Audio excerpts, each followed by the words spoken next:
Welcome back. Let's look at how to win at interviews.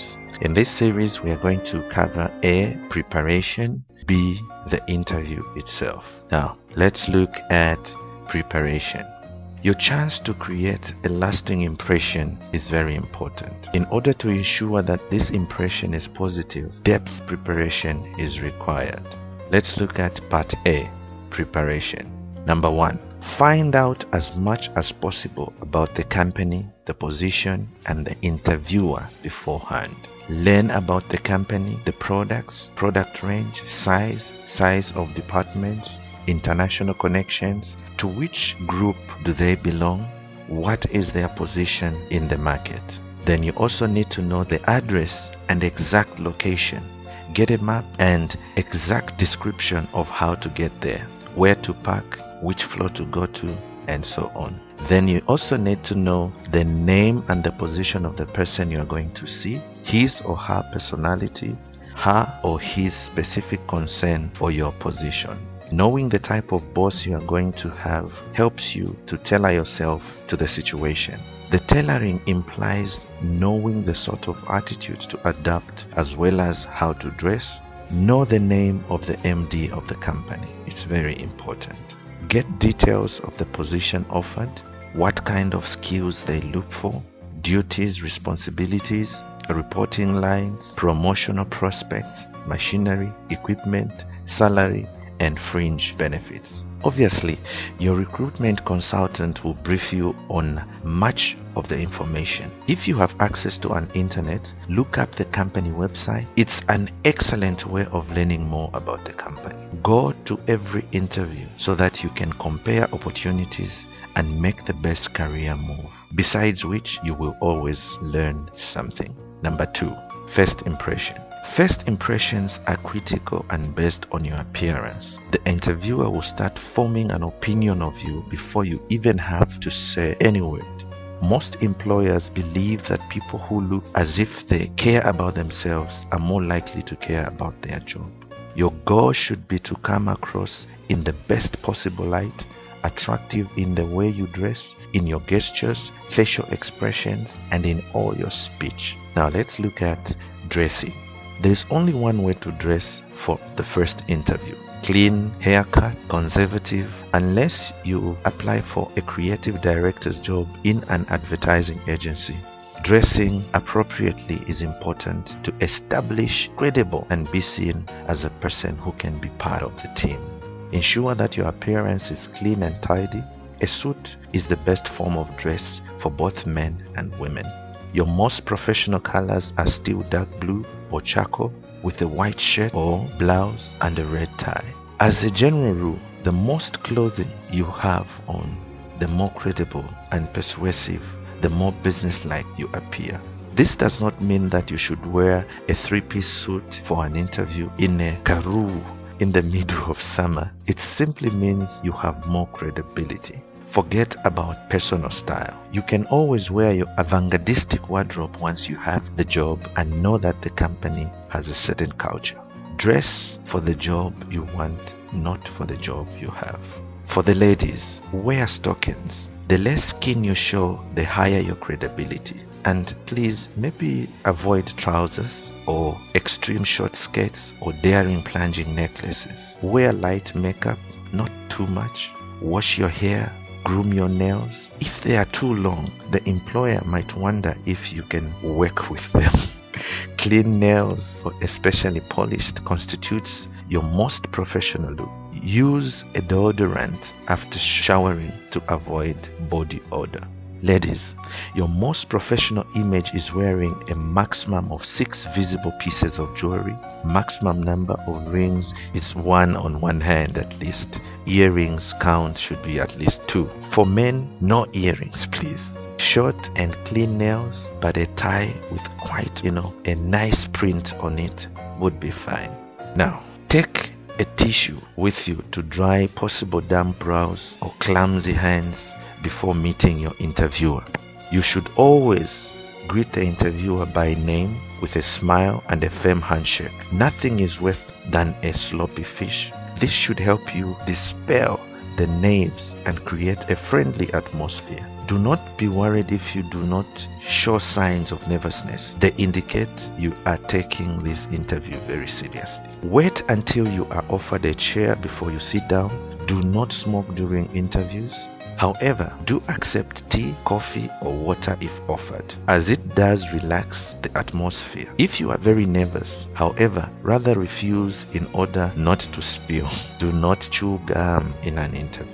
Do not call anybody by their first name unless you are invited to do so. Use the person's name when talking. It is best to get and keep his or her attention. Do not be late. Be at least 10 to 15 minutes early and tell the receptionist that you are early because you want to wait. It gives you a chance to look at the company's brochure and newsletters if they are displayed at the reception. Then whilst in the interview, sit upright but relaxed. Do not cross your arms or slouch, and try to look your interviewer in the eyes. Look rather stare at the interview, focusing your attention upon him rather than gazing around the room. Inappropriate smiling is the most common example of non-verbal behavior that undercuts verbal messages, making you seem weak and uncertain, or even unassertive. Fill in the application forms. Do tests if required. This is the most just a formality, but you will create suspicion and unnecessary trouble if you argue about it and refuse to do so. Fill in neatly and complete it. Every space that's showing interest at an early stage. Don't put a salary figure down. Write down negotiable. For the ladies, put your bag down beside you. You should speak clearly and concisely. Avoid verbal cluster. Poor communication tend to talk in paragraphs. Successful communicators talk in short sentences. Do not mumble or try to disguise dialects or regional accents, as this will only create more problems for you as the interviewer goes on. Technical questions can cause problems, but if you think carefully before making a response and ensure that your answer shows initiative, common sense, and imagination, you will not trip up at this stage.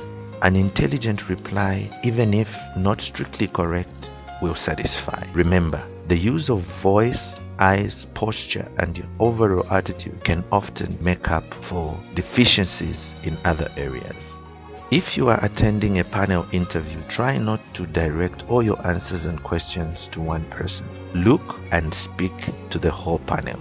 Have a writing pad handy with your questions or other notes you want to take. Also take your diary with you. In case the interviewer would like to arrange a second meeting, you can diarize that. Make sure the interviewer gets the impression that you really want this job. A positive attitude is very important when you have doubts about the job. It's very easy to decline a position once a job had been offered, but not easy to retrieve an interview after suddenly realizing that it is exactly the job that you were looking for. Make sure the interviewer knows that you want the position. Let's look at number 3.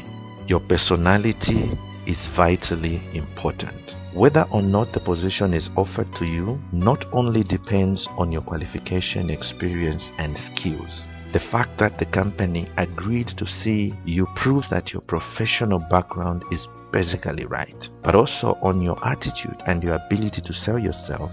Your most important attributes must come across, and these are: number 1, honesty. Experienced interviewers are seasoned in discovering lies. If that happens, you will not get the job even if it was a trivial or unimportant issue. The interviewer may not confront you about having been caught lying, and you may never know why you didn't get the job. Secondly, competent/capability. The employer looks for excellency that is consistent. Use examples to show that you are able to work independently. The third part is confidence. Be wary of overconfidence. It is your job to sell yourself to the interviewer, and a confident approach will single you out as a candidate who must be taken very seriously. The fourth part is be interested and enthusiastic. Show interest and enthusiasm at the time in the position. Even when you lose interest, ask for more information and detail about company and position.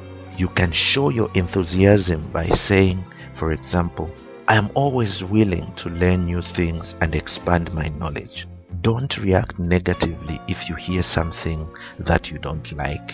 The job can always be turned down later. The other part, the fifth part, is willing to accept any extra work. Say that you are not a clock watcher and you are always willing to help out and do extra work if asked to. Then the other part is reliability. Say that your previous employer could always rely on you, that you take responsibilities very seriously, you are determined to complete tasks.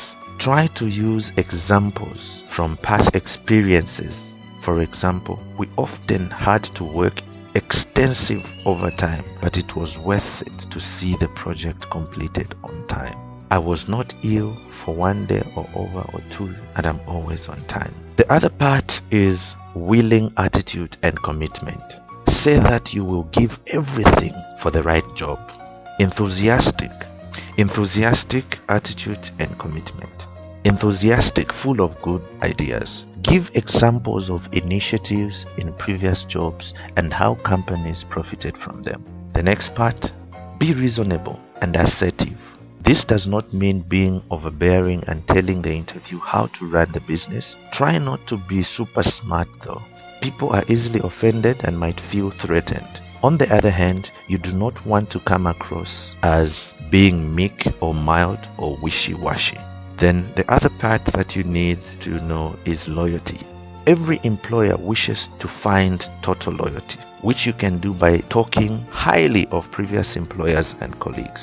My last employer was always very fair and encouraging. If they could have offered me a wider spectrum of challenge, I would not have left. Never speak badly of previous employers or disclose any financial personal details. This, of course, may present difficulties if you are asked about sales targets or financial budgets. They are depending on your commitment to your present, past company.